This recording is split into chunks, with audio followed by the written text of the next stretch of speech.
Hello everyone, जय हिंद. Welcome to Educulture Pune.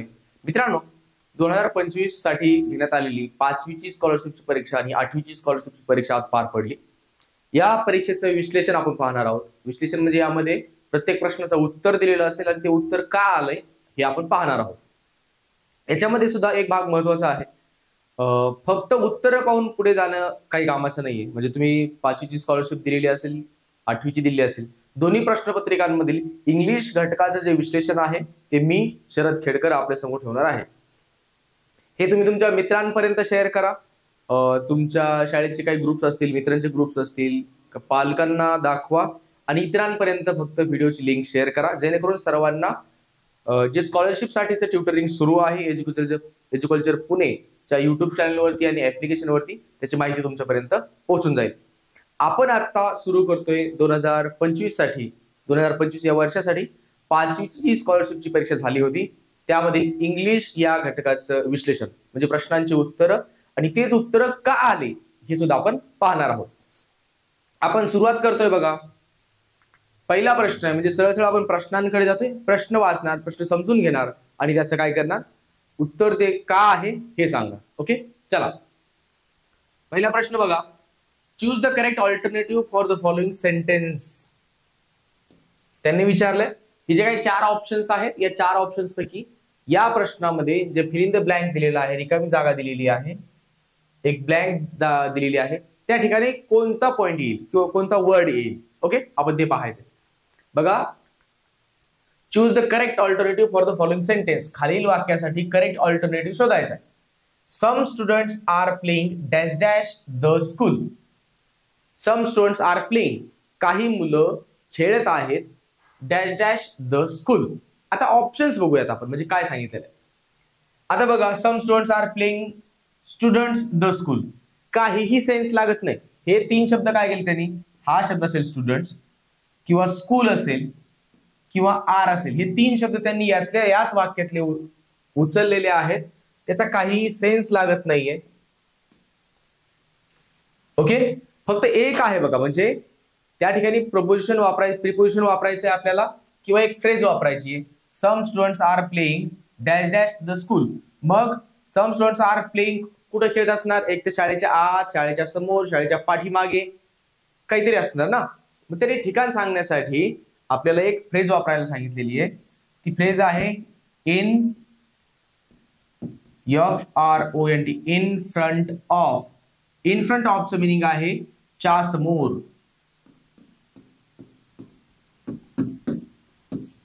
एखाद्या गोष्टीच्या समोर.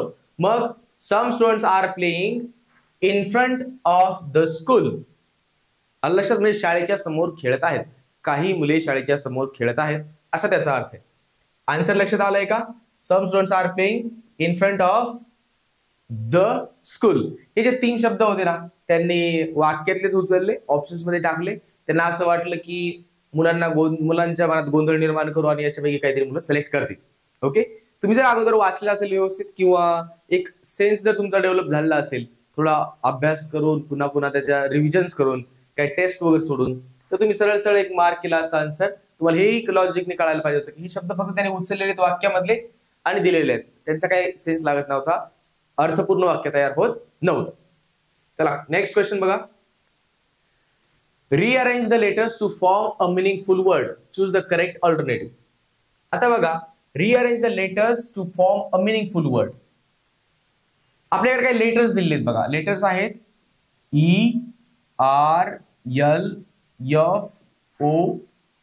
ERLFOW. 3 आणि 3 6 लेटर्स आहेत, बरोबर.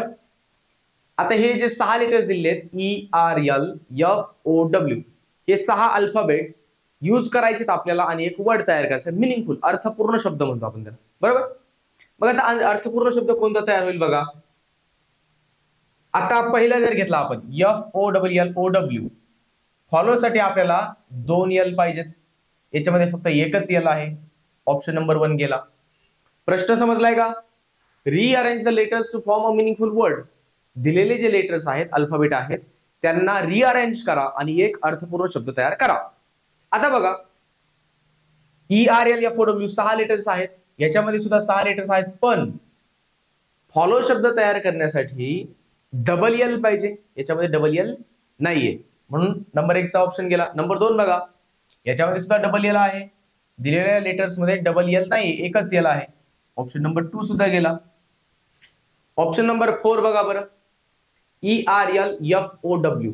आता याच्यामध्ये FLOUR, इथे शब्द काय दिला, FLOUR, याच्यामध्ये यू आहे. ऑप्शन नंबर 4 मध्ये जे फ्लावर असा शब्द दिलेला आहे त्याच्यामध्ये यू आहे. आपल्या दिलेल्या अल्फाबेट्स मध्ये यू हा लेटरच नाहीये. येते का लक्षात? मग रिअरेंज कुठून करणार आणि यू कुठून घेणार आपण? अजिबात नाही. ऑप्शन नंबर 4 गेला. ऑप्शन नंबर 3 बघा, FLOWER, फ्लावर. आता याच्यामध्ये असणारा एफ सुरुवातीला घेतला, नंतर एफच्या नंतर एल घेतला, FLO दिलेला आहे, ओ, डब्ल्यू दिलेला आहे, डब्ल्यू, ई दिलेला आहे, ई, आणि आर सुद्धा आहे, फ्लावर. फ्लावर नाही, फायर आहे माहितीये ना, पुष्पा, त्याच्यामधला तो फ्लावर आहे. फ्लावर म्हणजे काय? फुल, बरोबर का? तर ERLFOW या लेटर्स पासून त्यांना रिअरेंज केल्याच्या नंतर फ्लावर शब्द तयार होतोय बघा, आणि एक मिनिंगफुल वर्ड आहे. करेक्ट? चलो, question number 3, complete the word register. Word register माहिती आहे ना, वर्ड रजिस्टर आपण शिकवताना म्हणजे 2023-2024 ज्या प्रश्नपत्रिकांचं विश्लेषण आपण पाहिलं एज्युकल्चरच्या युट्यूब चॅनलला, त्या विश्लेषणामध्ये मी तुम्हाला सांगितलं होतं की वर्ड रजिस्टर काय कॉन्सेप्ट आहे. एखादा एक सेक्शन आहे समजा, तर त्याच्यामध्ये येणारे वर्ड्स ज्या आहेत त्या संबंधीचे जे शब्द आहेत त्याला वर्ड रजिस्टर असं म्हणतात. समजा आता एक टीचिंगचा स्टुडिओ आहे, मी त्यावेळेस सुद्धा सांगितलेलं विश्लेषण करताना, त्यामध्ये आपल्याला काय लागणार, एक रिमोट, एक डिजिटल बोर्ड, पेन असणार, बरोबर, माईक असणार, कॅमेरा, हे सगळे शब्द वर्ड रजिस्टर मध्ये आले, बरोबर का? एक शाळेला जाणारा मुलगा आहे, मग या मुलाकडे असणारं कोणकोणतं साहित्य आहे, म्हणजे शालेय साहित्य कोणकोणतं, मग त्याच्यामध्ये स्केल येणार, तुमचं कंपास येणार, तुमचा रायटिंग पॅड येणार, नोटबुक, एखादं बुक, बरोबर का? रजिस्टर, हे जे वर्ड्स आहेत त्याला वर्ड रजिस्टर असं म्हणतात. म्हणजे एखाद्या कोणता तरी भाग आणि त्या संबंधीने येणारे इतर शब्द त्याला आपण काय म्हणतो, वर्ड रजिस्टर. आता बघा, पॅन, स्पून, ग्राइंडर, नाईफ. आता हे बघा काय शब्द आहेत. पॅन म्हणजे काय? तवा. स्पून म्हणजे काय? चमचा किंवा चमचा, तुम्हाला जे म्हणायचं ते म्हणा. ग्राइंडर म्हणजे ते आपण किचन मध्ये वापरलं जाणार एक टूल आहे, जेणेकरून त्याला काय म्हणता येईल, ते तोडण्यासाठी किंवा ग्राइंड करण्यासाठी, सोलण्यासाठी वगैरे वापरलं जातं ते ग्राइंडर. नाईफ म्हणजे काय? चाकू, बरोबर का? मग हे सगळे वर्ड्स कुठं पाहतो आपण? किचन मध्ये, बरोबर का? यांचा वापर, ह्या ज्या काही वस्तू आहेत यांचा वापर किचन मध्ये होतो. मग दिलेल्या ऑप्शन्स पैकी आणखी एक कोणता वर्ड आहे, कोणतं वस्तू आहे ज्याचा वापर किचन मध्ये होतो? बघा, वायर. वायरचा वापर इलेक्ट्रिसिटीच्या संबंधाने आहे, पर्टिक्युलर किचन मध्ये काही यूज होतो वगैरे असं काही नाही. नेक्स्ट बघा, मिक्सर, बरोबर आहे, तुमचे मसाले वगैरे पदार्थ बनवण्यासाठी किचन मध्ये तुम्ही पूर्ण काही जर ज्यूस वगैरे बनवण्यासाठी जे मिक्सर ठेवलं असतं ते मिक्सर आहे. मग मिक्सरचा वापर होतोय. पुढचे 2 शब्द पाहून घ्या आपण. चॉक, शिकवण्यासाठी खडूचा वापर होतो. हा चॉक म्हणजे काय? खडू. स्पॅनर. आता हे जे 4 शब्द आहेत यापैकी आपल्याला एक शब्द भेटलाय. स्पॅनर काय किचन मध्ये नाही वापरलं जात, मग आपल्याला वापरलं जाणार काय आहे, कोणती वस्तू आहे? मिक्सर. मग मिक्सर ही आन्सर आहे. म्हणजे वर्ड रजिस्टर म्हणजे दिलेले जे शब्द आहेत त्या शब्दांच्या अनुषंगाने त्या 4 शब्दांचा 5 शब्दांचा वापर ज्या ठिकाणी होतो त्याच ठिकाणी आणखी ऑप्शन्स पैकी कोणत्या गोष्टीचा वापर होतो त्याला म्हणतो word register. Okay, word register आपण कंप्लीट केले. पॅन, स्पून, ग्राइंडर, नाईफ याच्याबरोबर मिक्सरचा सुद्धा काय होतो? वापर होतो. Next question, choose the correct alternative to complete the sentence. आता बघा, एक सेंटेन्स दिले, त्याच्यामध्ये आपल्याला एक रिकामी जागा दिली, त्याच्यामध्ये ऑप्शन्स पैकी एक शब्द भरायचा. आता बघा, my friend is dash dash his mother in the kitchen. My friend is. आता बघा, 5वीला आहात. 5वीला असताना तुम्ही जेव्हा स्कॉलरशिपची परीक्षा अटेम्प्ट करताय, तुम्ही सिलेबस अगोदर पाहणं गरजेचं आहे. सिलेबस मध्ये ग्रामरचा काही पार्ट आहे. बरंचसं तुमचं जे काही प्रश्न आहेत, बरेचसे प्रश्न आहेत हे लॉजिकने सोडवता येतात. असं जरी असलं तरी सुद्धा तुम्हाला थोडासा शब्दसंग्रह वाढवावा लागतो, किंवा वर्ड रजिस्टरसाठी तुम्हाला वेगवेगळ्या ठिकाणचे शब्द माहिती पाहिजेत. त्यानंतर लॉजिकल रिझनिंग तुमचं थोडंसं डेव्हलप झालेलं पाहिजे. ग्रामरचा पार्ट तुम्ही थोडासा केला पाहिजे, बरोबर. मग आता ग्रामर मध्ये आपण तुम्ही पाहिलं असेल बघा की present tense, past tense, future tense या प्रत्येकाचे सुद्धा 4 सब टाइप्स आहेत. Simple, continuous, perfect, perfect continuous. मग हे पाहत असताना ज्यावेळी इज हा आपला हेल्पिंग वर्ब येतो, या इज नंतर वर्बचा V1 विथ आयएनजी म्हणजेच याला किंवा याला V4 सुद्धा म्हणतात. वर्बचा चौथा फॉर्म म्हणजेच वर्ब प्लस आयएनजी फॉर्म, म्हणजे त्याला आयएनजी जोडणार, बरोबर, हा फॉर्म येतो. या इज नंतर अशा प्रकारे यायला पाहिजे. हे कधी येतं बघा, प्रेझेंट कंटिन्युअस टेन्स मध्ये. मग त्यांनी काय केलंय, माय फ्रेंड इज हा सिंग्युलर आहे म्हणून इज हा घेतलेला आहे. मग इज आलाय, इजच्या नंतर वर्ब आणि त्याच्याबरोबर आयएनजी पाहिजे. कोणत्या ठिकाणी बघा, हेल्प, हेल्प्स, हेल्पिंग, हेल्प. आता हे तर पास्ट टेन्स मध्ये जाईल, बरोबर का. माय फ्रेंड इज, जेव्हा इजचा वापर झालाय हा प्रेझेंट कंटिन्युअस टेन्स सांगतोय. मग प्रेझेंट कंटिन्युअस टेन्स मध्ये इज नंतर V3 यायला पाहिजे. मग हेल्प या शब्दाचा V3, V4. हेल्प या शब्दाचा V4 काय येईल, HELPING, helping. My friend is helping his mother in the kitchen. आले का लक्षात. My friend is helping his mother in the kitchen. मग आता बघा हेल्पिंग कुठे आहे, नंबर 3 ला आहे. हेच काय असेल आपलं आन्सर असेल. आता तरी एक ऑप्शन्स म्हणून समजून घेऊ. हेल्प कधी आला असता, सिंपल प्रेझेंट टेन्स मध्ये जर सब्जेक्ट हा आपला प्लुरल असता तर हेल्प वर्बचा जो बेस फॉर्म आहे तो वापरला असता. हेल्प्स कधी झाला असता, सेंटेन्स मध्ये म्हणजे सिंपल प्रेझेंट टेन्स मध्ये जर आपला सब्जेक्ट थर्ड पर्सन सिंग्युलर असता. आता हे काय आहे सगळं, हे तुम्हाला जी काय आपली स्कॉलरशिपची बॅच असेल ते बॅच मध्ये आणि युट्यूब वरती सुद्धा आपल्या या चॅनलवरती तुम्हाला याचं विश्लेषण म्हणा किंवा मग ही टॉपिक्स कव्हर केलेले तुम्हाला भेटतील. थर्ड पर्सन सिंग्युलर जर आपला सब्जेक्ट असता तर हेल्प्स अशा प्रकारे वर्बचा फॉर्म आला असता. आणि हेल्प सिंपल पास्ट टेन्स मध्ये हेल्प या वर्ब फॉर्मचा वापर झाला असता. किंवा त्याच्या अगोदर पास्ट परफेक्ट टेन्स मध्ये, प्रेझेंट परफेक्ट टेन्स मध्ये किंवा फ्युचर परफेक्ट टेन्स मध्ये वेगळे हेल्पिंग वर्ब्स वापरून त्यानंतर हेल्प या वर्बचा वापर झाला असता. म्हणजे ईडी फॉर्म बद्दल मी तुम्हाला बोलतो. ओके, या क्वेश्चनचा आन्सर आहे option number 3, helping. Next question बघा.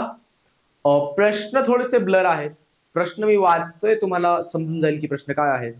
तरी सुद्धा या परीक्षेची जी तुम्हाला भेटणारी जी एक प्रश्नपत्रिका आहे ती एकदम चांगल्या प्रकारची प्रश्नपत्रिका, चांगल्या सेटची, ज्याच्यावरती ब्लर नसेल, व्यवस्थित प्रिंट झालेला असेल अशा प्रकारची प्रश्नपत्रिका.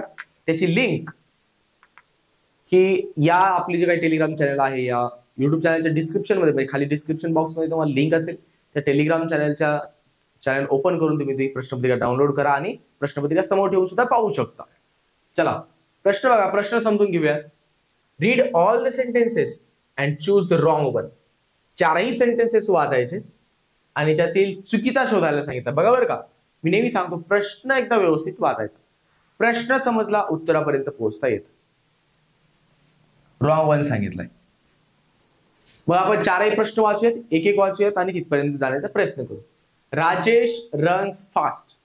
आता काय केलं त्यांनी, राजेश हा आपला सब्जेक्ट घेतलाय. राजेश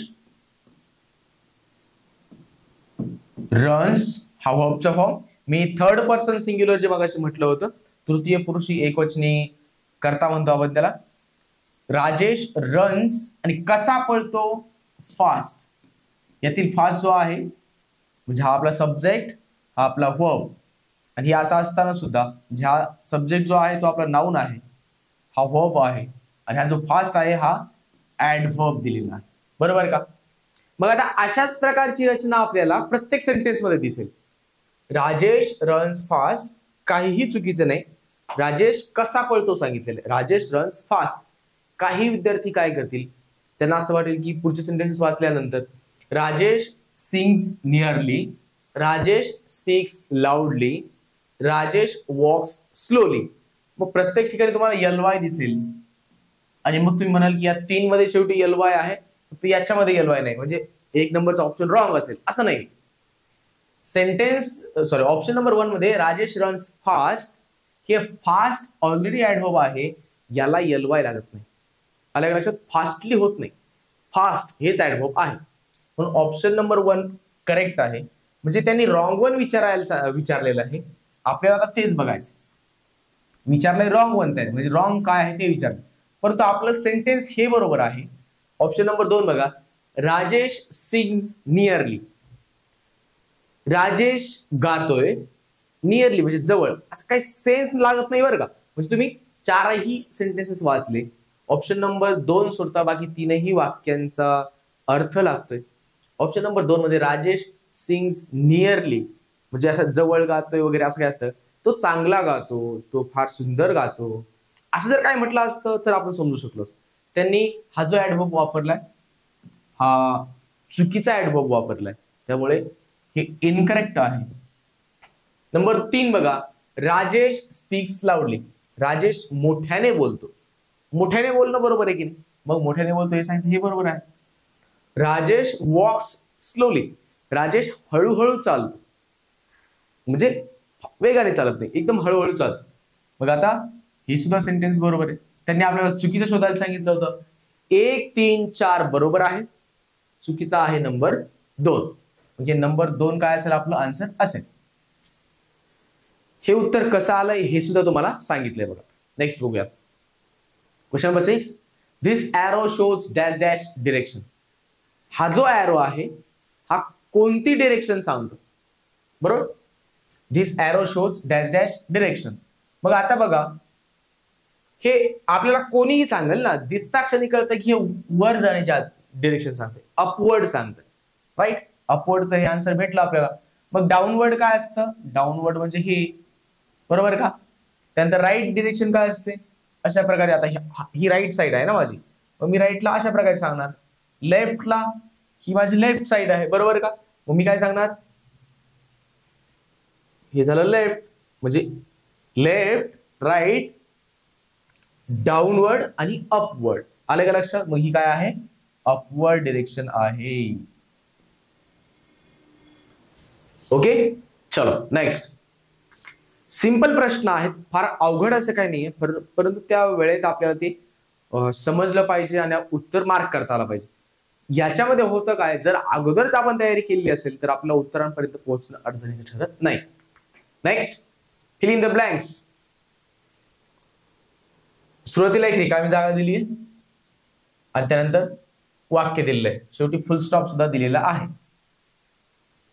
सेंटेन्स मी वाचतोय, जर तुम्हाला ते दिसत, ओके, थोडस मी त्याला झूम इन सुद्धा करतो म्हणजे मग तुम्हाला व्यवस्थित दिसेल. ओके, प्रश्न दिसतोय व्यवस्थित. चला आता बघा. Dash dash new dress is very nice. आता इथं असणारा शब्द एक लॉजिकने तुम्ही काय म्हणाल, वाक्याचा पहिला शब्द आहे, first word of the sentence, right, और initial word of the sentence. मग वाक्याचा पहिला जो वर्ड असतो त्या वर्डचं पहिलं अल्फाबेट असतं ते नेहमी कसं पाहिजे? कॅपिटल पाहिजे. एवढं एक फार बेसिक्स आहे, त्याच्यावरतीच प्रश्न आहेत. इथे सुद्धा त्याच्यावरतीच प्रश्न आहे. वाक्यातील पहिल्या शब्दाचा पहिला जो अल्फाबेट असेल तो अल्फाबेट काय पाहिजे? कॅपिटल पाहिजे. मग इथं प्रत्येक ठिकाणी त्यांनी काय केलं? राजू शब्द वापरलाय, बरोबर. मग राजूचं आर कॅपिटल पाहिजे. ज्या ठिकाणी स्मॉल असेल तो ऑप्शन लगेच एलिमिनेट करूयात, म्हणजे काढून टाकूयात, ते उत्तर होणारच नाही. इथे त्यांनी स्मॉल वापरलेला आहे, हा गेला. कॅपिटल पाहिजे की नाही आपल्याला? आता ग्रामरचा थोडासा पार्ट याच्यामध्ये आहे, तो लगेच एक्सप्लेन करूयात. आता बघा, हे चारही ऑप्शन्स लिहिलेले कसे आहेत मी तुम्हाला अगोदर दाखवतो. आर कॅपिटल पाहिजे हे मी तुम्हाला सांगितले. आता पुढचं समजून घेऊ आपण. ऑप्शन नंबर 1 बघा, RAJU राजू. ऑप्शन नंबर हा 1 आहे. ऑप्शन नंबर 3 जो त्याच्या खालीच दिलेला आहे तो बघा, RAJUS राजूज. ऑप्शन नंबर इथला जो 2 आहे तो मी लिहितो, हे थोडेसे ब्लर आहेत, तुम्हाला दिसणार नाही व्यवस्थित म्हणून मी लिहितोय. 4 नंबर ऑप्शन आपला तसाही गेलाय कारण त्यांनी आर हा स्मॉल घेतलेला आहे. आणि नंबर 2चा ऑप्शन आहे RAJU अपॉस्ट्रोफी दिलेला आहे आणि यस. आता इंग्लिश ग्रामर मध्ये जेव्हा तुम्हाला पजेसिव्ह केस दाखवायचे असते त्याला पजेसिव्ह केस पोझिशन म्हणतात. म्हणजे मालकी दाखवायची असते, काय कोणाच्या मालकीचा आहे, त्यावेळेस लिहिण्याची जी पद्धत आहे ती एक जो शब्द दिलेला आहे त्यानंतर अपस्ट्रोफी देऊन लिहिलेलं जातं. आता राजू शब्द आहे, RAJU, राजू. शर्ट कोणाचा आहे किंवा नवीन ड्रेस कोणाचा आहे, राजूचा. मग राजूचा नवीन ड्रेस जो आहे तो फार चांगला आहे, व्हेरी नाईस. मग आता राजूचा सांगायचं ना त्यांना, म्हणजे सांगणार कसं, कळणार कसं इंग्लिशमध्ये. राजूचा नवीन ड्रेस असं जेव्हा सांगायचंय त्यावेळेस राजू हा शब्द त्याच्यानंतर त्याला असं केलं जातं बघा, वरती व टिंबाने याला अशी लाईन, समजतंय का. याला म्हणायचं अपस्ट्रॉफ. ओके, याला अपस्ट्रॉफ म्हणायचं. मग राजूज इथे अपस्ट्रॉफ देणार आणि इथे yes, Raju's new dress is very nice. कळतंय का, Raju's new dress is very nice.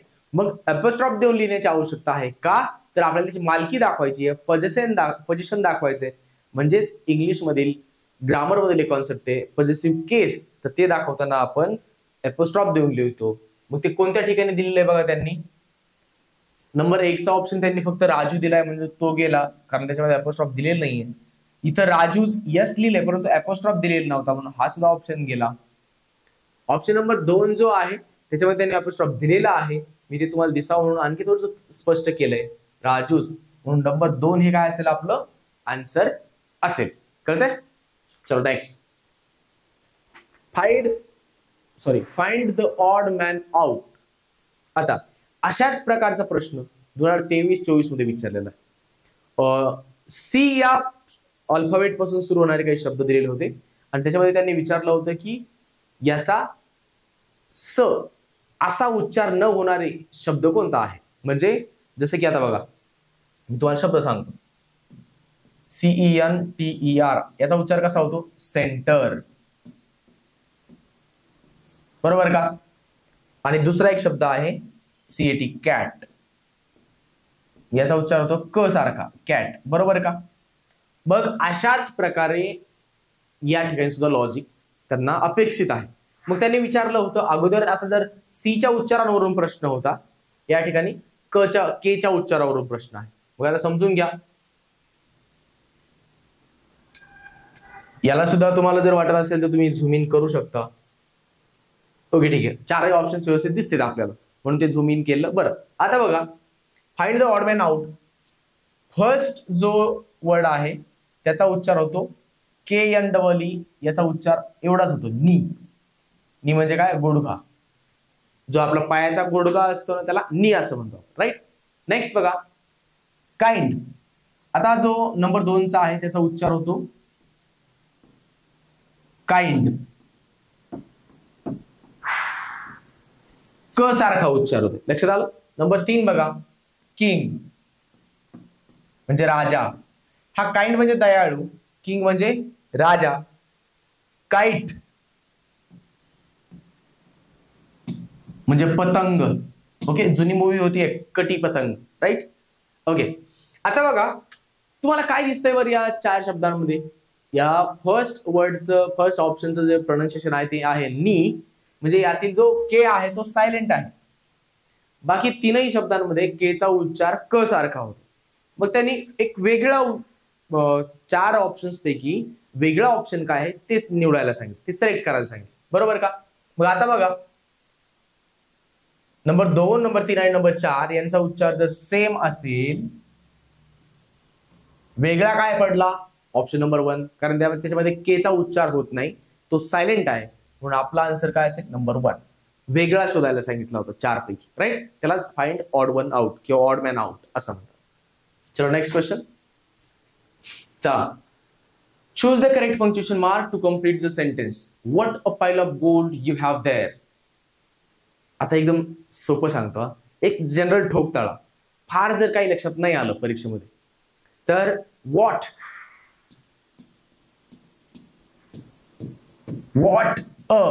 अशा प्रकारे जर वाक्याची सुरुवात झाली असेल तर शेवटी एक्सक्लेमेशन मार्क द्यायचं. आलंय का लक्षात. उद्गारवाचक चिन्ह द्यायचं. का हे असतं, what a pile of gold you have there, हे उद्गारवाचक वाक्य आहे. जेव्हा केव्हा सुरुवात डब्ल्यू म्हणजे वॉटने झाली असेल आणि त्यानंतर एखादा हेल्पिंग वर्ब जर आला, म्हणजे वॉट नंतर डज आला किंवा डू आला, इज वापरला गेलाय, हॅव वापरला गेलाय, हॅज वापरला गेलाय, तर म्हणता येईल म्हणजे WH वर्ड आहे वॉट आणि त्यानंतर एखादा हेल्पिंग वर्ब जर आला तर प्रश्न तयार होईल, नंतर काय द्यायचं क्वेश्चन मार्क. पण कधी द्यायचं क्वेश्चन मार्क? जर वॉट या शब्दाच्या नंतर डू डज डीड डीड तसा वॉट डीड यस येऊ शकतं, डू डज डीड येईल किंवा इज हॅव हॅज अशा प्रकारे काहीतरी येईल. म्हणजे वॉट नंतर हेल्पिंग वर्ब येईल त्यावेळी पुढे काय असेल? क्वेश्चन मार्क असेल, कारण ते प्रश्नार्थी वाक्य तयार झालं असेल. परंतु ज्यावेळी वॉटच्या नंतर ए वापरलेला असेल, ए त्याच्यानंतर जनरली पुढे एक्सक्लेमेशन मार्क द्यायचं, ते उद्गारवाचक चिन्ह असेल. ओके, आता बघा, what a pile of gold you have there, मग काय येईल समोर? Exclamation mark. Choose the correct punctuation mark to complete the sentence. सेंटेन्सच्या शेवटी आपल्याला एक्सक्लेमेशन मार्क द्यावा लागेल. एक्सक्लेमेशन मार्क असतं अशा प्रकारे, क्वेश्चन मार्क असतो अशा प्रकारे, अपोस्ट्रॉफ मी तुम्हाला आत्ताच सांगितलंय, APOSTROPHE स्पेलिंग पाहून घ्या, वर गोल आणि त्याला खाली असं थोडस हलकस. फुल स्टॉप कसा असतो? पूर्णविराम म्हणतो मराठीत आपण त्याला, असा डॉट. आले का लक्षात? चल मग आन्सर काय असेल? एक्सक्लेमेशन मार्क, उद्गारार्थी चिन्ह किंवा उद्गारवाचक चिन्ह. चलो नेक्स्ट क्वेश्चन बघा. Your friend help you at the right time. What will you say to him? Choose the correct alternative. वाचून घ्या. Your friend help you at the right time. एकदम योग्य वेळेत तुमच्या मित्राने तुम्हाला मदत केली. What will you say to him? तुम्ही त्याला काय म्हणाल? बघा बरं का, तुम्हाला जेव्हा गरज होती तेव्हा तुमच्या मित्राने तुम्हाला मदत केली, मग तुम्ही त्याला काय म्हणाल? Wish you all the best? नाही, ऑल द बेस्ट नाही म्हणत आपण त्याला. ज्यावेळी आपल्याला त्यांनी मदत केली आपण त्याला म्हणतो thank you so much, thanks a lot. तीनही शब्द लिहून देतो मी तुम्हाला. काय म्हणणार आपण? Thank you. बरोबर. Number 2, thanks a lot. बरोबर. नंबर 3,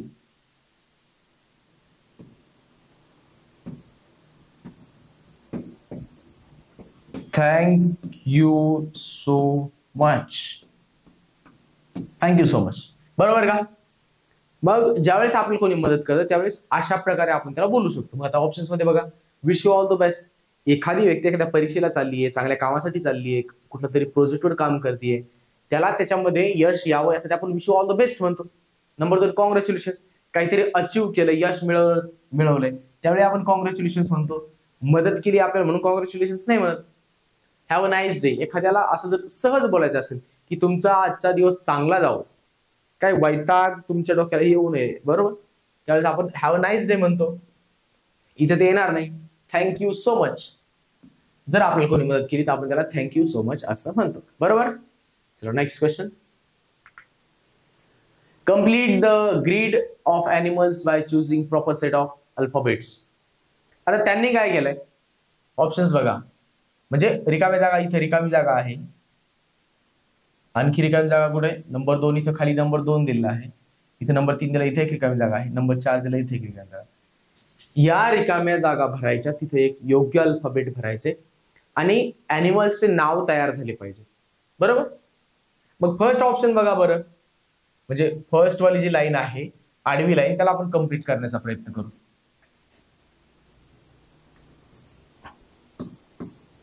आर ए आहे, आर ए पुढे आपल्याला बी दिसतोय, आय दिसतोय आणि टी दिसतोय. RAPIT. मग रॅबिट म्हणजे काय? ससा. बरोबर. मग RA इथे एक बी घ्यावा लागेल, RABBIT, रॅबिट म्हणजे ससा. मग नंबर 1 च्या ठिकाणी काय येईल आपला? इथे काय येईल? बी येईल. बरोबर का? रॅबिटचं स्पेलिंग काय? RABBIT. म्हणून जो बी घेतलाय तो नंबर 1 ला येईल ना, इथे 1 च्या ठिकाणी. बरोबर का? या ठिकाणी रिकामी जागी, म्हणून पहिल्या ठिकाणी बी लिहिला आपण. आपल्याला बघायचंय की काय तयार होईल. मग पहिल्याच ठिकाणी जर बी येईल तर इथे यांनी के वापरलाय, के गेला. आणखी काय इथं आर वापरलाय, हा ऑप्शन सुद्धा गेला. राहिले काय, दोनच ऑप्शन राहिले आता, नंबर 2 आणि नंबर 4. बरोबर. चला आता समजून घेऊ. पुढचा शब्द आहे ANGA-O. आता वाचलं तरी लक्षात आलं पाहिजे. ANGA आणि इथे गा तयार होणार ना, गा, आणि शेवटी डबल ओ आहे, कांगारू. बरोबर का. इथं वेगळं काही नाही, म्हणजे लगेच अभ्यास केला होता आणि प्रश्न नाही सुटला असं नाही. इथं ते लॉजिक आपलं चाललं पाहिजे. वेगवेगळ्या अॅनिमल्सचे नाव लगेच आठवायचे आणि बसून पाहायचं. बरोबर. मी तेच केलं, म्हणजे प्रश्नपत्रिका जेव्हा हातात गेली वेगळं काहीच नाही केलं, म्हणजे वाचला आणि ते लगेच लक्षात आलं की इथं जर जी येतोय म्हणजे काय, गा. मग आपण म्हटलं इथं का, के टाकून पाहूयात, कांगारू. बरोबर का. कांगारू शब्द तयार झाला. मग नंबर 2च्या ठिकाणी काय येईल, के. बघा आता पुढं इथं जर के घेतलं तर ANGAR-O. स्पेलिंग काय तयार झालं, KANGAR-O, कांगारू. बरोबर का. आता बघा लास्ट आणखी एक आपल्याकडे ऑप्शन आहे, म्हणजे आणखी एक शब्द तयार होतोय, परंतु BKR कुठं तयार झालं बघा बरं. BKR, आता 2 तर ऑप्शन्स गेले होते, 1 आणि 4 गेला होता आपला. मग नंबर 2 ला BKRC तयार झालाय आणि नंबर 4 ला BRK झालाय. BRK नाही पाहिजे आपल्याला, BKR पाहिजे. म्हणजे इथं BKR आहे, म्हणजे हे आपला आन्सर आहे. एवढं करून सुद्धा आपण पुढे जाऊ शकतो, परंतु तरी सुद्धा बघा आता हे क्रोकोडाईल समजतंय का,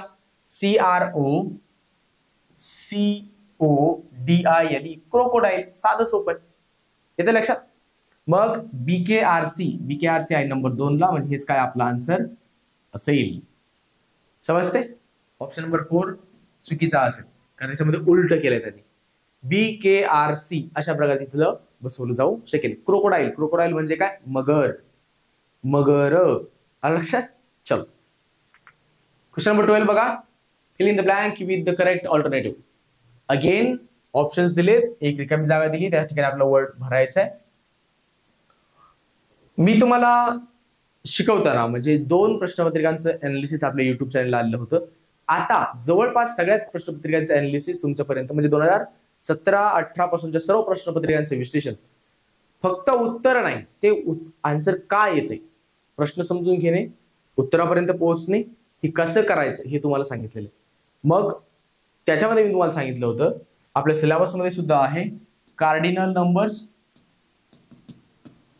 आणि ऑर्डिनल नंबर्स. बरोबर. मग कार्डिनल नंबर्स म्हणजे काय, 1 2 3 4 5. बरोबर. किंवा हे असंच पुढे जात. ऑर्डिनल नंबर्स म्हणजे काय, पहिला जे आपण ऑर्डर सांगतो ना, फर्स्ट, सेकंड, थर्ड, फोर्थ, जे ऑर्डर सांगतायत, क्रम सांगतायत, त्याला म्हणतो आपण ऑर्डिनल नंबर्स. आणि ज्याच्यामध्ये फक्त तो नंबर मेन्शन केला असतो त्याला आपण म्हणतो कार्डिनल नंबर्स. म्हणजे स्पेलिंग मध्ये आपण 1 2 3 4 असं लिहितो. आता March is the dash dash month of the year. March हा कितवा महिना आहे आपण म्हणतो का, मी जर असं विचारलं मार्च हा कितवा महिना आहे, तुम्ही असं म्हणणार का 3? नाही, तुम्ही काय म्हणणार, मार्च हा 3रा महिना आहे वर्षातला. बरोबर. 3रा क्रम सांगा. मग आता हे सेकंड म्हणजे नंबर 2चा तर तो नाहीये, पहिला सुद्धा नाहीये, हे तर कोणी पण सांगेल. चला डाऊट काय यायला पाहिजे होता, 3 लिहायचं का 3rd लिहायचं. मग आपल्याला क्रम सांगायचा आहे म्हटलं, आपल्याला 3 लिहून चालणार नाही. March is the 3rd month of the year. समजलंय का. याच्यामध्ये वेगळं काहीच नाही. कार्डिनल नंबर्स व्यवस्थित करायचे, ऑर्डिनल नंबर्स व्यवस्थित करायचे, प्रश्न सोडवायचे, उत्तरापर्यंत पोहोचता येतं. Next question. Question number 13. Observe the picture and choose the correct shape. याच्याकडे बघायचंय आणि सांगायचंय की ते काय आहे. ट्रायंगल आहे. ट्रायंगल म्हणजे 3 बाजू असणारा, ट्राय अँगल, 3 अँगल असणारा. बरोबर. 3 अँगल असणारा ट्राय अँगल म्हणजे triangle. Rectangle, square, circle. Triangle पाहिजे, हा याला 4 बाजू आहेत, हा ऑप्शन गेला का? गेला. आणखी समजून घ्या. शेवटी 4 नंबरला काय सांगितलं? सर्कल. सर्कल असा असतो, त्याला बाजू बिजून असतात, बरोबर का? म्हणजे एका डॉट पासून त्याच्यावर त्याच्या परिघावर असणारे जे काही सगळे शब्द डॉट्स आहेत ते समान अंतरावरती असतात. सर्कल सुद्धा नाहीये. आता समजून घेऊ स्क्वेअर काय असतो. हा जो स्क्वेअर आहे याच्या 4ही बाजू समान असतात. याच्या 4ही बाजू समान आहेत का? अजिबात नाही. याची ही बाजू आणि ही बाजू समान आहे, या 2 बाजू समान आहेत. म्हणजे समोरासमोरील बाजू जर समान असतील तर त्याला आपण आयत म्हणतो, म्हणजेच त्याला आपण रेक्टँगल म्हणतो. हेच आपला आन्सर आहे. हा जो असतो स्क्वेअर, याच्या 4ही बाजू समान असतात. क्लिअर आहे? हा मग स्क्वेअर होत नाही, हा होतो आपला रेक्टँगल, म्हणजेच काय? आयत. Next question. Choose the correct alternative that shows the action word. Action word म्हणजे काय? कृती दिसली पाहिजे, कृती. बरोबर का? त्यातून कृती दिसली पाहिजे काय ते. आता बघा, लवली म्हणजे प्रेमळ. तो प्रेमळ आहे, ती प्रेमळ आहे. मग ती कशी आहे, तो कसा आहे? प्रेमळ आहे. मग हा काय झाला? ऍडजेक्टिव्ह झाला. पहिले तर तो व्हर्ब नाही झाला. ऍक्शन वर्ड म्हणजे काय? क्रिया दाखवणारा शब्द. क्रिया दाखवणारा शब्द म्हणजे कोण असतो आपल्याकडे? व्हर्ब असतो, बरोबर का? नंबर 2, नॉइज, आवाज. मग नॉइज, आवाज हा नाऊन झाला, हे सुद्धा उत्तर होणार नाही. मंकी, मंकी म्हणजे माकड. मग माकड काय असणार? अगेन नाऊन झालं. पण तो ऑप्शन नंबर 4 बघा, जो शब्द आहे तो शब्द आहे YAWN, यॉन. यॉन म्हणजे जांभई देणे. काही लोक जांभई देणे म्हणतात, ग्रामीण भागामध्ये जांभळी देणं म्हणतात, किंवा काय म्हणायचं तर म्हणा. झोप आल्यानंतर नाही होत ते असं होतं ना, त्याला म्हणतात जांभई देणे, बरोबर? त्याला यॉनिंग म्हणतात. ती कृती आहे,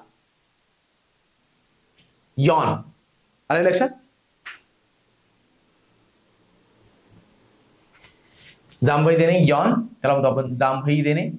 मग तोच आपला काय कृती दाखवतो शब्द, म्हणून त्याला आपण काय म्हणणार? आपलं आन्सर यॉन. बाकीचे सगळे बघा ऍडजेक्टिव्ह आहे आणि 2 नाऊन आहेत. ऑप्शन नंबर 4 जो आहे तो काय आहे? यॉनिंग म्हणजे जांभई देणे. चलो नेक्स्ट.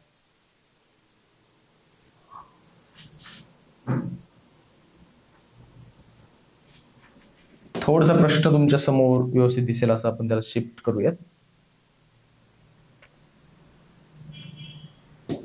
ठीक आहे, चला राहू द्या. शेवटपर्यंत व्यवस्थित दिसते? यस, दिसत असेल. आता ही एक लेडी दाखवली. Observe the picture and choose the correct alternative.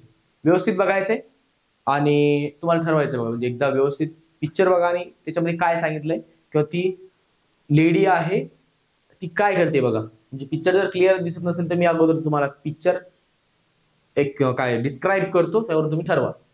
एक लेडी आहे, तिने असं समोर रुमाल धरलाय आणि ती शिंकतीये वगैरे अशा प्रकारे दाखवलंय. आणि हे कधी होतं बरं? जेव्हा तुम्हाला सर्दी झाली असेल आणि खोकला येत असेल त्यावेळेस होतं, बरोबर? स्टमक एक, पोट दुखत असल्याच्या नंतर आपण पोटाला हात लावणार ना. रुमाल नाकासमोर धरण्याचं काय कारण? आलं लक्षात? स्टमक एक म्हणजे पोटदुखी, पोट दुखणे. हेडेक म्हणजे डोकं दुखते. डोकं दुखत असेल तर आपण असं डोकं वगैरे दाबून धरू, राईट? तर हेडेक म्हणतात. HEADACHE. ACHE म्हणजे काय? दुखणे, पेन. फिवर म्हणजे काय? ताप. ताप आलेला आपल्याला इथे सांगितलं नाही. आपल्याला इथे जे दिसतंय त्याच्यावरून आपल्याला कळतंय की कोल्ड आणि कफ आहे, म्हणजे खोकला आहे आणि सर्दी जाणवते. ते खोकताय सुद्धा, त्याच्यामुळे बांधलेलं सुद्धा आहे डोकं आणि खोकताय म्हणून समोर रुमाल सुद्धा धरलेला आहे. म्हणजे एकदम योग्य ओळखायचं की काय सांगितलं.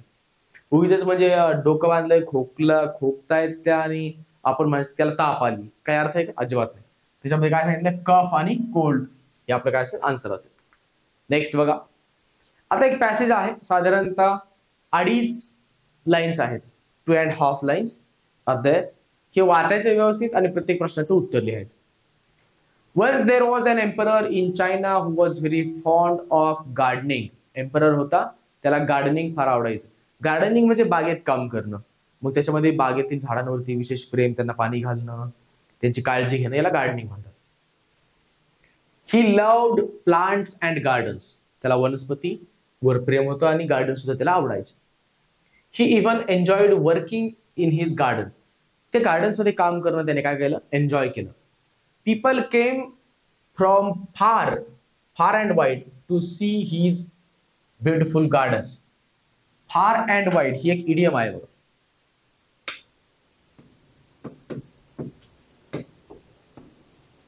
फार अँड वाईड म्हणजे सर्व ठिकाणावरून लोक, कोणत्याही दिशेने लोक त्याच्याकडे यायचे. म्हणजे वेगवेगळ्या ठिकाणावरून लोक त्याच्याकडे त्याचं गार्डनला व्हिजिट करायला यायचे. People came from far and wide to see his beautiful gardens. Okay, चलो next. Who was very fond of gardening. आणि गार्डनिंगचा फॉन्ड कोण होतं बघा. Once there was an emperor. Emperor म्हणजे राजा. Once there was an emperor in China who was very fond of gardening. हा emperor, हा हु जो आलाय ना, who was very fond of gardening. हा हु जो आलाय तो कोणासाठी आलाय, एम्परर साठी. एम्परर कुठे बघा, an emperor was very fond of gardening. कळालं, अन एम्परर. नेक्स्ट बघा, नेक्स्ट क्वेश्चन बघूया डायरेक्ट. आता आपण पॅसेज तर वाचलेला आहे, समजून सुद्धा घेतलंय. Choose the correct pair from the passage. आता करेक्ट पेअर सांगितली. लवली प्लांट्स असं कुठं म्हटलंय का, काय सांगितलंय तेवढंच बघायचं फक्त. Lovely plants, far people, beautiful garden, brave emperor. Emperor हा शूरवीर होता वगैरे कुठंच म्हटलं नाही, अजिबात नाही म्हटलं बरं का. फार पीपल असं काय नसतं. फार and wide, people came from far and wide, ती एक इडियम वापरलेली. असं फार पीपल काही नसतं. म्हणजे पीपल कसे आहेत तर फार आहेत असं काही होत नाही. ओके, लवली प्लांट्स असं नाही वापरलंय. सेंटेन्स काय आपलं, he loved plants and gardens. त्याने वनस्पतींवरती आणि गार्डनवरती प्रेम केलं. He loved plants and gardens. परंतु लवली प्लांट्स असं काही आलेलं नाही शब्द. आता बघा, ब्युटिफुल गार्डन. मग ब्युटिफुल गार्डन शेवटच्या वाक्यात शेवटचे दोन शब्द बघा, ब्युटिफुल गार्डन आलंय का. मग जी पेअर आली आपल्या पॅसेज मध्ये तीच त्यांनी विचारली. मग आपला आन्सर काय असेल, ऑप्शन नंबर 3, ब्युटिफुल गार्डन. बरोबर. नेक्स्ट क्वेश्चन बघा. आता नेक्स्ट जो क्वेश्चन असेल, क्वेश्चन नंबर 18, तो थोडासा ब्लर आहे. मी तरी तो प्रश्न तुमच्यासाठी वाचतोय, त्याचा आपण आन्सर बघूयात. तुम्हाला दिसतंय का, दिसत असेल तरी मी तुम्हाला तुमच्यासाठी वाचतोय बघा.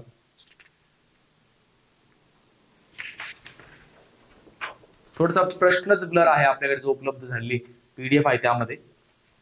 प्रश्न असा आहे, choose the correct alternative to complete the sentence. हे बघा, choose the correct alternative to complete the sentence.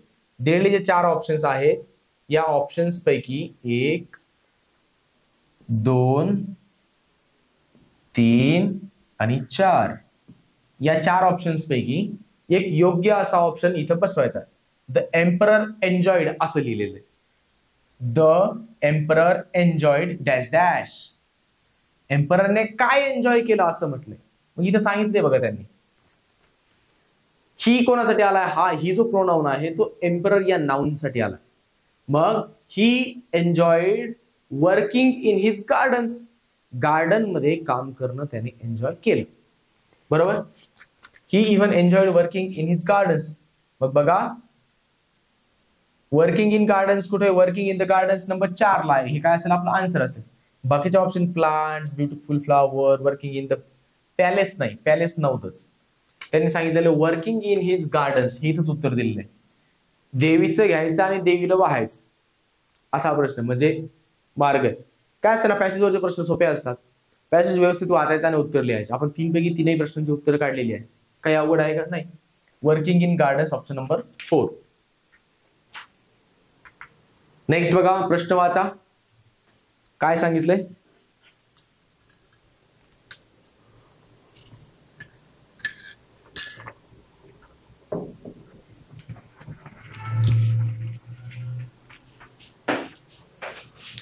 look at the picture carefully and select the correct alternative. व्यवस्थित वाचायचंय. Sorry, look at the picture carefully and select the correct alternative. हे picture बघा काय. कोणी जर आपल्याला आवाज देत असेल तर आणि आवाज जर येत नसेल तर आपण काय म्हणतो, काय म्हटला, असं काल हात लावतो ना, काय असं करतो, बरोबर. आता बघा याच्यामध्ये तेच केलंय, आवाज येत नाही म्हणून तो होतो की काय. आता बघा बरं काय सांगितलंय, नंबर 1 ला कम हिअर. कम हिअर म्हटलं आपण असं करतो, कम हिअर, बरोबर. मग ते कम हिअर नाही होणार. नंबर 2 बघा, लेट मी थिंक, मला विचार करू दे. असं काही जर केलं तर आपण काय होतो की मी विचार करतोय, की विचार करतोय हे नाही सांगितलंय पिक्चर मध्ये. नंबर 3 ला आय कांट हिअर यू, मला तुझा आवाज येत नाही असं म्हटलं. मग इथं पण पिक्चर मध्ये आपल्याला ते दिसतंय, पिक्चर म्हणजे चित्र.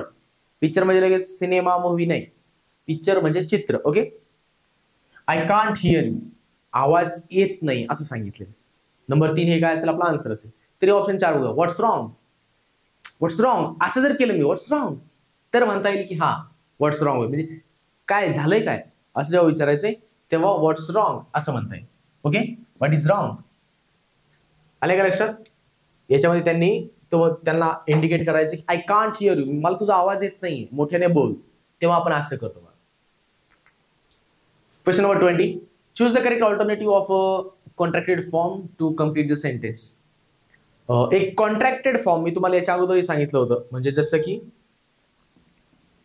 डू नॉट असेल तर कॉन्ट्रॅक्टेड फॉर्म काय होतो, डोंट, DON अपॉस्ट्रोफी द्यावा लागतो आपल्याला, डोंट. डीड नॉट असेल तर DIDN apostrophe T, didn't. Did not, didn't. DOES does not असेल तर DOES does, N apostrophe T, doesn't, बरोबर. पण आता बघा, आता dash dash throw the garbage here. आता हा जो रिकामी जागा ही साईडला जरी काढली आपण तरी सुद्धा आपण लक्षात घेऊ की थ्रो द गार्बेज हिअर म्हणजे काय आज्ञार्थी वाक्य आहे. वर्बने सुरुवात झाली, आज्ञार्थी वाक्य आहे. थ्रो द गार्बेज हिअर, कचरा इथं टाका. पण कचरा इथं टाका असं कोणी म्हणाल का, नाही. त्याच्यासाठी काय असणार, निगेटिव्ह वर्ड असणार, इथं कचरा टाकू नका असं सांगायचं, बरोबर. मग आपल्याकडे जे ऑप्शन्स आहेत ते ऑप्शन्स आहेत आरंट, डझंट, हॅवंट, डोंट. आता ज्यावेळी सिंग्युलर असतं त्यावेळी आपण डझंट वापरतो, प्लुरल असेल तर डोंट वापरतो. आरंटचा आणि हॅवंटचा काही संबंध येणार नाही. आपल्याला थोडी आज्ञा करायची, काहीतरी सांगायचं इतरांना, तेव्हा आपण काय म्हणणार, don't throw the garbage here. इतर सगळ्या लोकांना सांगतो ना, कोणा एकाला सांगतो का. आणि जरी सांगत असलो तरी सुद्धा एक जण जरी असला तरी तो सेकंड पर्सन आहे. म्हणजे ज्याला सांगितलं जातं, तुम्ही first person, second person, third person या ज्या कॉन्सेप्ट जर तुम्ही समजून घेतल्या, 5वीला आहात मान्य, तरी सुद्धा इंग्लिश ग्रामर हे अशाच प्रकारे चालेल. तुम्हाला एक पर्सन कॉन्सेप्ट कळाली पाहिजे. बोलणारा जो असतो तो फर्स्ट पर्सन असतो, समोरची व्यक्ती सेकंड पर्सन असते. सेकंड पर्सनला नेहमी डू किंवा डोंट अशा प्रकारे डूचाच वापरतो, त्याच्यासाठी त्याला प्लुरल कन्सिडर केलं जातं. एक असेल तरी सुद्धा, आलं लक्षात. सिंग्युलर असेल समोरची व्यक्ती तरी सुद्धा त्याला सेकंड पर्सन आहे, सेकंड पर्सनला नेहमी प्लुरल टाइप कन्सिडर, म्हणजे प्लुरल आहे असं मला म्हणायचं नाही, परंतु त्याला डोंटचा वापर केला जातो. मग काय आहे, don't throw the garbage here, काय असेल आपला आन्सर, डोंट. क्वेश्चन नंबर 21 बघा. आता एक घड्याळ दिसतंय का, प्रत्येकाला घड्याळ दिसत असते. घड्याळामध्ये इथे 6 असतं, खाली इकडे 9, वर 12 आणि समोर 3. प्रत्येक घड्याळामध्ये तसंच आहे. त्यांनी विचारलंय काय बघा, choose the correct alternative for the given sentence. It is 8:45. त्यांनी असं म्हटलंय, 8 is QUARTER, quarter to 9. English मध्ये घड्याळ कसं सांगितलं जातं, म्हणजे 9 वाजतायत, 9:15 वाजतायत, 9:30 वाजतायत, 9:45 वाजतायत, 10 वाजतायत, असं जेव्हा घड्याळ असतं. इंग्लिशमध्ये त्याला कसं बोलायचं हे 2023-2024च्या प्रश्नपत्रिकांचं विश्लेषण आपल्याकडे युट्यूबला अवेलेबल आहे. आणि याच्यानंतर तुम्हाला याच युट्यूब चॅनलला 2017 पासूनचे 5वी आणि 8वीच्या स्कॉलरशिप प्रश्नपत्रिकांचं विश्लेषण पाहायला सगळंच भेटेल. त्यामध्ये सुद्धा मी तुम्हाला सांगितलं होतं की घड्याळ वाजतात कसं. आता बघा, जर 9:15 झाले असतील त्याला आपण 9:15 म्हणतो, मग त्याला इंग्लिशमध्ये काय म्हणतात? (9:15) बरोबर. 9:20 झाले असतील (9:20). येतं लक्षात? मग त्यांनी म्हटलं (9:15) असं जेव्हा म्हटलं जातं (9:15) आणि त्याच्या पुढे एखादा वर्ड असेल, 9 असेल, 10 असेल, 11 असेल, याचा अर्थ असा असतो एक क्वार्टर बाकी आहे. क्वार्टर म्हणजे काय? क्वार्टर नाही बरं का, ते बसण्यावाला विषय तो नाही. (9:15) म्हणजे काय? हे बघा, हा एक सर्कल आहे पूर्ण, हे सेंटर आहे. आपण इथून पकडूयात. हा जो 15 बघा 60 मिनिटं आहेत, 60 मिनिटांपैकी 15 मिनिटं म्हणजे काय? त्याच्यात 25% भाग. हे जे 25% असतं याला म्हणतो आपण क्वार्टर. हा एक क्वार्टर झाला, बरोबर का? हा एक क्वार्टर पूर्ण. नंतर इथपासून ते इथपर्यंत सेकंड क्वार्टर, इथपासून ते इथपर्यंत थर्ड क्वार्टर, आणि इथपासून ते इथपर्यंत fourth quarter. First, second, third आणि फोर्थ. मग 9:15 म्हणजे 9 वाजायला एक क्वार्टर बाकी आहे, म्हणजे काय? 15 मिनिटं बाकी आहेत. मग कोणत्या ऑप्शन मध्ये 15 मिनिटं बाकी आहेत बघा? नंबर 2 मध्ये सांगितले 8:45 झालेत, म्हणजे 9 वाजायला 15 मिनिटं बाकी आहेत, एक क्वार्टर बाकी आहे. कळालं? चलो, क्वेश्चन नंबर 21 चा आन्सर असेल नंबर 2, म्हणजे 9:15 म्हणजे 9 वाजायला 15 मिनिटं बाकी आहेत. नंबर 2 चा ऑप्शन बरोबर आहे. Question number 22, choose the incorrect pair of rhyming words. Incorrect pair ओळखायची. हाऊस, रायमिंग वर्ड्स म्हणजे काय? यमक जुळणारे शब्द, म्हणजे शेवटचे 2 लेटर्स 3 लेटर्स यांचं काय असणार? सेम असणार एखाद्या वर्ड्स. त्याला आपण रायमिंग वर्ड्स म्हणजे काय म्हणतो? यमक जुळणारे शब्द. म्हणजे या शब्दांचा शेवटचा जो उच्चार असतो ना तो सारखा असतो. जसं बघा, फर्स्ट बघा Mouse, sorry house, first word आहे हाऊस, दुसरा आहे माऊस. हाऊस, माऊस सारखाच आहे ना, त्याला म्हणतात यमक जुळणार. हा आहे. त्यांनी इनकरेक्ट विचारलाय, चुकीचा विचारलाय. टॉय बॉय म्हणजे शेवटचे जे अल्फाबेट्स आहेत ते पण सेम असतात, त्याचा उच्चार पण सेम असतो शेवटच्या. शेवटी बघा टॉय बॉय, OI OY सारखा आहे, हे सुद्धा बरोबर आहे, यमक आहे, रायमिंग वर्ड आहे. इथं बघा टॉल, TALL, टॉल. पुढचा आहे tell, TELL. House, mouse, toy boy, tall, tell. वेगळं केलंय की नाही त्यांनी? एक आहे टॉल म्हणजे उंच, दुसरं केलं टेल, टेलचा अर्थ असं सांगणे. Tall, tail. प्रोनाउन्सिएशन बदलतोय, उच्चार बदलतोय, हा नाही होणार. चौथा बघा मेक, टेक. बघा बरं का, मेक, टेक सारखं आहे, मेक, टेक याचा पण होतंय. मग इनकरेक्ट विचारलंय, 3 बरोबर आहेत, करेक्ट आहेत, 1 इनकरेक्ट आहे. नंबर 3 काय असेल आपलं आन्सर असेल. Question number 23, choose the sentence with correct punctuation marks.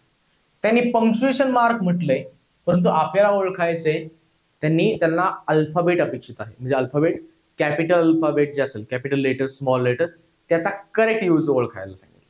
बरोबर. आपण लगेच फुल stop, comma, question mark, exclamation mark याच्याकडे नाही जायचं. जरी त्यांनी पंक्च्युएशन मार्क म्हटले असलं तरी सुद्धा आपल्याला प्रश्न वाचला की काय लागतं की काय असायला पाहिजे. आता एकदम जनरल आहे, फार सोपी माहिती आहे, फार बेसिक माहिती आहे.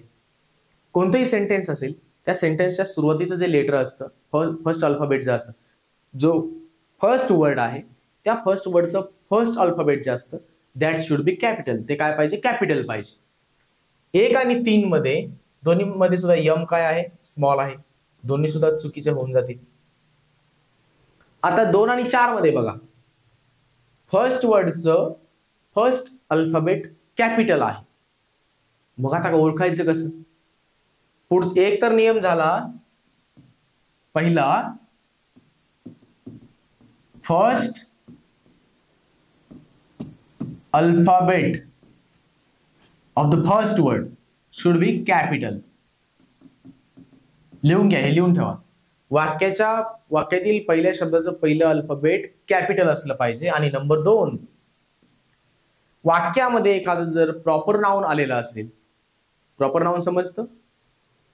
मूळ नाव, एखाद्या वस्तूचं, व्यक्तीचं, ठिकाणाचं जे नाव आहे ते जर आलं असेल तर त्या नावाचा सुद्धा पहिला alphabet should be capital.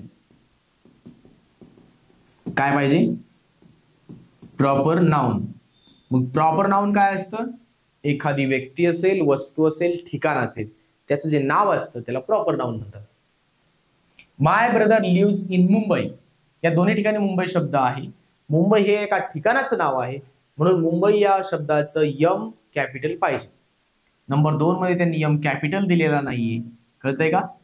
Number 4 मध्ये वाक्यातील पहिला शब्द यम, मायचं यम कॅपिटल आहे. My brother lives in Mumbai. Mumbai हे ठिकाणाचं नाव आहे, म्हणून मुंबई या शब्दाचं सुद्धा पहिलं अल्फाबेट कॅपिटल आहे. नंबर 4 हे काय असेल? बरोबर असेल. चलो नेक्स्ट.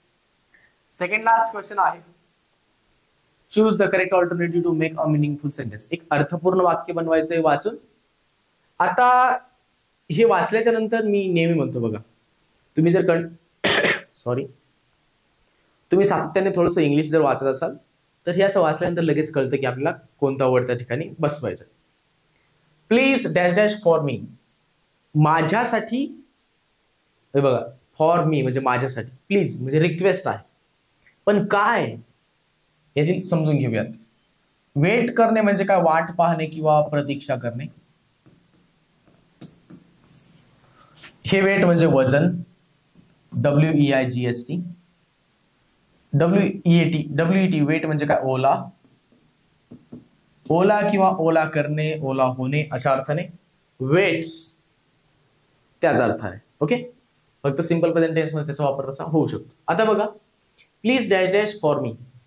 माझ्यासाठी वाट पहा, माझ्यासाठी वेट कर, माझ्यासाठी प्रतीक्षा कर असं आपण म्हणतो.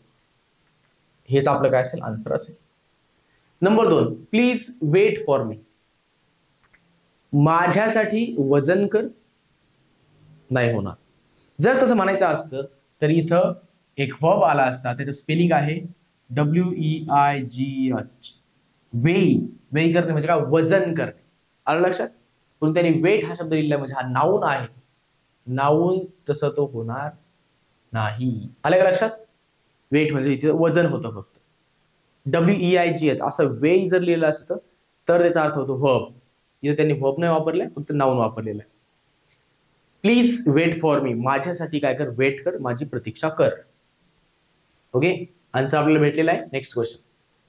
Choose the correct alternative. एक शब्द, एक वाक्य दिलेलं आहे, त्यामध्ये आपल्याला करेक्ट सेंटेन्स शोधायचे. काही ना काही त्यांनी चुकीचं केलेलं असणार.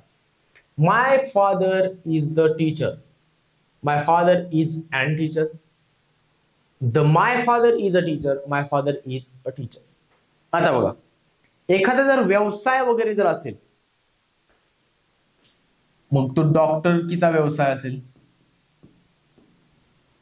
टीचरचा व्यवसाय असेल, कोणी चोरी थीप असेल ना, चोर असेल, असा कोणताही व्यवसाय जर असेल तर या व्यवसायाच्या अगोदर ए किंवा एन या दोन पैकी एका आर्टिकलचा वापर केला जातो. मग हा ठरवायचा कशावरून? एन कधी येणार और अ कधी येणार? तर त्याचं प्रोनाउन्सिएशन ज्या प्रकारचं आहे त्यानुसार. स्वरांसारखा उच्चार असेल तर एन येणार, व्यंजनांसारखा असेल तर ए येणार. मग माय फादर इज काय यायला पाहिजे? A teacher. बघा बरं, मग माय फादर इज द टीचर नाही होत. माय फादर इज अँड टीचर होणार नाही, कारण टी हा वॉवेल आहे, व्यंजन आहे, अँड होणार नाही. मग इथं काय पाहिजे? फक्त ए पाहिजे. माय फादर इज अ टीचर हेच आपला आन्सर आहे. हे सेंटेन्स त्यांनी काहीतरी चुकीचंच केलं. The my father is a teacher काहीच आवश्यकता नाही, असलं काहीतरी चुकीचं बनवून ठेवलं त्यांनी. ओके, आन्सर काय असेल आपलं? Answer option 4, my father is a teacher. चला,